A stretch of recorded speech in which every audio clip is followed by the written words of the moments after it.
இந்த வாரம் பாட்டில் ராதான்னு ஒரு படம் வந்திருக்கு. ரொம்ப அருமையான படம்.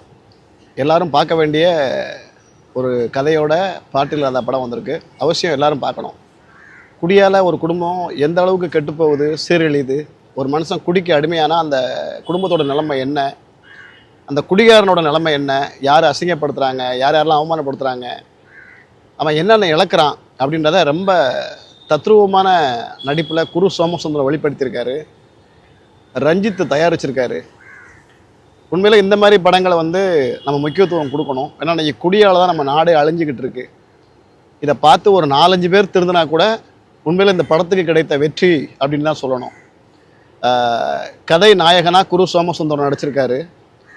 அவர் உண்மையிலே நடிக்கும் போதே குடிச்சிட்டு நடித்தாரா அப்படின்னு பார்க்கக்கூடிய அளவுக்கு ரொம்ப சிறப்பாக இருக்குது. முதல் பாதியில் காமெடியோட கதையை நகர்த்தியிருக்காங்க. 2ஆம் பாதியில் அந்த மனுஷன் குடிச்சு எல்லாத்தையும் அழிச்சதால் அந்த குடும்பம் எவ்வளோ கஷ்டப்படுது, குழந்தை குட்டிங்கள்லாம் அப்பாவோட பாசத்துக்கு எவ்வளோ ஏங்குது, சொந்தக்காரங்கள்லாம் எவ்வளோ அவமதிக்கிறாங்க, ஒரு குடிகாரனுக்கு இந்த உலகத்தில் என்ன மரியாதை இருக்குது அப்படின்றத ரொம்ப இயல்பான நடிப்பில் வெளிப்படுத்தியிருக்காரு. இந்த பொண்ணு படத்தின் நாயகியெல்லாம் உண்மையிலே ஒரு குடிகாரனுடைய மனைவி சமூகத்தில் எப்படி பார்க்கப்படுறா அப்படின்றத ரொம்ப இயல்பாக நடிச்சிருக்காங்க.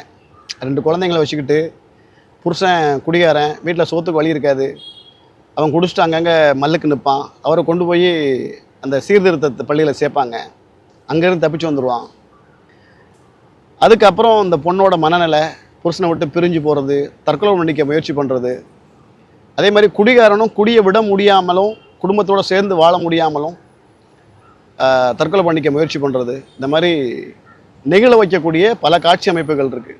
படம் ரொம்ப நல்லா இருக்குது. எங்கேயும் வெறுப்படிக்கலை, யாருடைய ஆக்டிங்கும் போர் அடிக்கலை, தேவையில்லாத சீன்கள் எதுவுமே இல்லை, ஆபாசங்கள் கிடையாது, தேவையில்லாத சண்டை காட்சிகள் கிடையாது.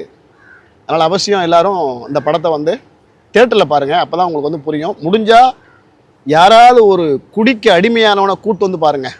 ஒரு 150 ரூபா நீங்கள் செலவு பண்ணுறதுனால ஒன்றும் குறைஞ்சி விட மாட்டீங்க. ஏன்னா நம்ம இன்னைக்கு கண்ணுக்கு எதிரிலே பார்க்கக்கூடிய நிகழ்வுகள் பல குடும்பங்களில் யாராவது ஒருத்தன் குடிக்கு அடிமையாக இருக்கான். நல்லா வசதியாக வாழ்கிறவங்க கூட குடிக்கு அடிமையாக இருக்கான். அவன் குடிக்கு அடிமையாகிறதுனால அந்த குடும்பம் தெருவுக்கு வந்துடுது. நல்லா வசதியாக வாழ்ந்தவங்க சாப்பாட்டுக்கு பிச்சை எடுக்க நிலைமைக்கு வந்துடுறாங்க. அதனால் யாரையாவது ஒருத்தங்களை கூட்டு பார்த்து அவங்க திருந்தினாங்க அப்படின்னா அந்த பெருமை இந்த படக்குழுவையும் கூட்டு உங்களையும் சாரும்.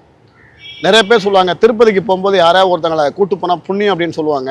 அதை விட இந்த மாதிரி படங்களுக்கு இந்த குடிக்கு அடிமையானவனை கூட்டு பார்த்தீங்க அப்படின்னா உங்களுக்கு மிகப்பெரிய புண்ணியம். இன்றைக்கி தமிழ் சினிமாவில் ஒரு ட்ரெண்டிங் இருக்குது. நடிகர்களை தாண்டி இந்த இயக்குனர் படம் எடுத்தால் இதை சார்ந்து எடுப்பார் அப்படின்னு ஒரு ட்ரெண்டிங் இருக்குது. அது ரஞ்சித் மேலே பயங்கரமாகவே திணிக்கப்பட்டிருக்கு.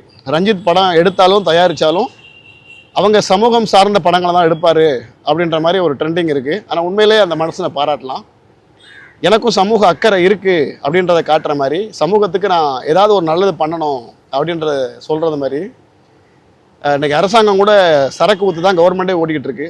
அப்படி இருக்கும்போது நான் படம் எடுத்து கோடி கோடியாக சம்பாதிக்கணும், அதனால் ஒரு ஆபாச படம் எடுப்பேன், தேவையில்லாத கதையை எடுப்பேன், என் ஜாதி படத்தை எடுப்பேன் அப்படின்னு இல்லாமல் இந்த சமூகத்துக்கு என்ன தேவையோ அதை ரொம்ப தெளிவாக ஒரு படமாக கொடுத்துருக்காரு. அதுக்கு ரஞ்சித்துக்கு பாராட்டுக்கள். இது போன்ற கதைகளங்களை நீங்கள் கொடுத்தீங்க அப்படின்னா உங்கள் மேலே திணிக்கப்பட்ட அந்த ஜாதி வெறி அறவே அழிஞ்சு போகும் அப்படின்னு கூட சொல்லலாம். ஏன்னா பல படங்களில் அவர் நசுக்கப்பட்டோம், ஒடுக்கப்பட்டோம், பிதுக்கப்பட்டோம் அப்படின்னு படம் எடுத்தனால அவருக்கு ஒரு முத்திரை, இவர் ஜாதி படம் தான் எடுப்பார், அவர் ஜாதியை தூக்கி பிடிப்பார், மற்ற ஜாதிகளை தவறாக பேசுவார் அப்படின்ற மாதிரி ஒரு முத்திரை இருக்குது. இங்கே இந்த மாதிரி படங்கள் கொடுக்கும்போது உங்கள் மேலே ஒரு தனி மரியாதை வருது.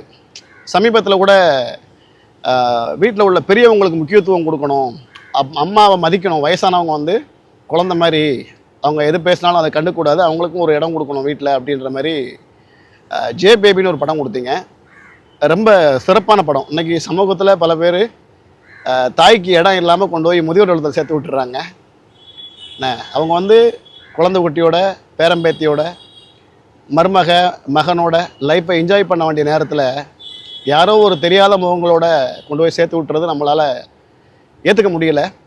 இது பல குடும்பங்களில் நிகழ்ந்துக்கிட்டு இருக்கு. ஆனால் ஜே பேபி படம் பார்த்தவங்க அந்த மாதிரி வீட்டில் உள்ள பெரியவங்களை கொண்டு போய் ஆசிரமத்தில் சேர்க்க மாட்டாங்க அப்படின்றத என்ன போன்ற சிலர் புரிஞ்சுக்கிட்டாங்க.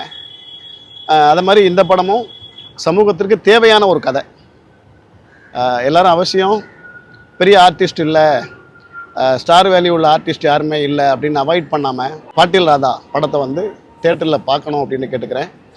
பெரிய ஆர்டிஸ்ட் யாரும் இல்லை அப்படின்ற கவலை வந்து நடிச்சிருக்கக்கூடிய நடிகர்கள் வந்து உங்களை பூர்த்தி பண்ணிவிடுவாங்க. நிறைய ஆர்டிஸ்ட் இருக்காங்க, கண்டிப்பாக இதை பார்த்தா குடிகாரன் யாராவது ஒருத்தன் திருந்துவான், அது போதும். அதுதான் இந்த படத்துக்கு கிடைத்த வெற்றி. ஆனால் இன்றைக்கி இவங்க வந்து வசூலை நோக்கி படம் எடுக்கலை அப்படின்றது தெளிவாக தெரியுது. ஏன்னா இந்த மாதிரி படங்களுக்கு, விழிப்புணர்வு உள்ள படங்களுக்கு நம்ம வந்து முக்கியத்துவம் கொடுக்க மாட்டோம். நமக்கு 4 குத்துப்பாட்டு 5-6 ஃபைட் இருக்கணும், அதுக்கு தான் முக்கியத்துவம் கொடுப்போம். இந்த மாதிரி சமூகத்துக்கு விழிப்புணர்வு உள்ள படங்களுக்கு நம்ம முக்கியத்துவம் கொடுக்க மாட்டோம்னு தெரிஞ்சு ஒரு படத்தை ஒரு தைரியமாக ஒருத்தர் எடுத்திருக்காரு அப்படின்னா அந்த படக்குழுவுக்கும் அதை தயாரித்த நீலம் ப்ரொடக்ஷனுக்கும் என்னுடைய வாழ்த்துக்கள். இது மாதிரி நீங்கள் படங்கள் கொடுங்க, சமூகத்தை திருத்துற மாதிரி, சமூகத்தில் யாராவது ஒருத்தன் திருந்துற மாதிரி இந்த மாதிரி படங்கள் கொடுங்க. கண்டிப்பாக எல்லாரும் மறக்காமல் பாட்டில் ராதா படத்தை வந்து தியேட்டரில் பாருங்கள்.